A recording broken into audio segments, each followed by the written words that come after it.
जगह पता नहीं कहाँ की है जहाँ पे माचिस की डिब्बी की पूजा की जाती है। देखो मुझे कुछ पता नहीं है, अगर कोई मुस्लिम भाई मेरा अगर ये वीडियो অনেক হিন্দু ভাইরে প্রশ্ন করে থাকেন মুসলমানরা নাকি কাবা ঘরের পূজা করে। তিনটি পয়েন্টের আলোকে আমি এর উত্তর প্রদান করব। এক নাম্বার পয়েন্ট, হিন্দু শাস্ত্রগুলোতে আপনারা দেখবেন সেখানে লেখা রয়েছে পূজা করার জন্য আবশ্যক হলো পূজনীয় বস্তুকে সামনে রেখে পূজা করা। পূজনীয় বস্তুকে একেবারে সামনে রেখে পূজা করতে হবে, আর না হয় পূজা হবে না। আপনাদেরকে একটু সহজ করে বলছি, এই যে এই মুহূর্তে আমি যে ক্যামেরাটি দিয়ে ভিডিও করছি, এই ক্যামেরাটিকে যদি এখন উঠিয়ে আমার সামনের আরো 5 বাড়ি পরে নিয়ে রেখে আমি ভিডিও অন করে যদি এখানে বসে কথা বলি, আমি কোনোভাবেই কিন্তু ভিডিওতে আসতে পারবো না বা আমার ভিডিও হবে না।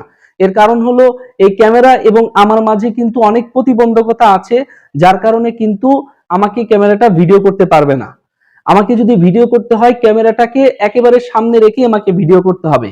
ঠিক একইভাবে হিন্দু ধর্ম মতে যদি কেউ পূজা করতে চায় তাহলে ক্যামেরার মতো এরকম সম্মুখে রেখেই তাকে পূজা করতে হবে।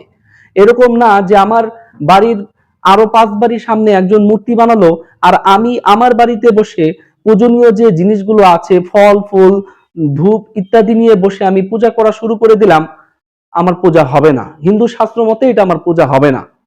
আমাকে যদি পূজা করতে হয় তাহলে পূজনীয় বস্তুকে আমার সম্মুখে রেখে আমার পূজা করতে হবে। এবার আসেন, আপনারা কি কোনো মুসলিমকে দেখেছেন যে তারা নামাজ পড়ার সময় তাদের সামনে কাবা ঘরের আকৃতি বিশিষ্ট কোনো বাক্স রেখে তারা নামাজ পড়ছে, কিংবা কাবা ঘরের কোনো ছবি রেখে তারা নামাজ পড়ছে? কোথাও দেখেননি। সেই হিসেবে হিন্দু শাস্ত্র মতে মুসলিমদেরটা কাবা পূজা হয় না। পয়েন্ট নাম্বার 2, মুসলমানরা চাইলে কাবা ঘরের ভিতরেও যদি নামাজ পড়ে তাহলেও তাদের নামাজ হবে। এমনকি কেউ যদি কাবা ঘরের ছাদের উপরেও নামাজ পড়ে তাহলেও তার নামাজ হয়ে যাবে। কিন্তু কোনো হিন্দু কি পারবে কোনো মূর্তির কাঁধে উঠে পূজা করতে? তার মানে বোঝা যাচ্ছে মুসলিমরা কাবা পূজা করেন না। যদি কাবা পূজা করতেন তাহলে কাবা ঘরের ভিতরে কিংবা কাবা ঘরের ছাদে উঠে মুসলিমদের জন্য নামাজ পড়া বৈধ হতো না। পয়েন্ট নাম্বার 3, মুসলিমরা যদি কাবা পূজা করত তাহলে কাবা না থাকলে মুসলিমদের ইবাদতও থাকতো না।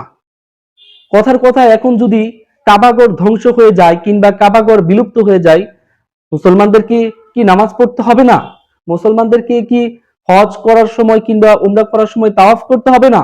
অবশ্যই করতে হবে। কাবাগর থাকলেও যেমন মুসলিমদের নামাজ পড়তে হবে, কাবাগর না থাকলেও মুসলমানদের উপর নামাজ ফরজ থাকবে, নামাজ পড়তে হবে।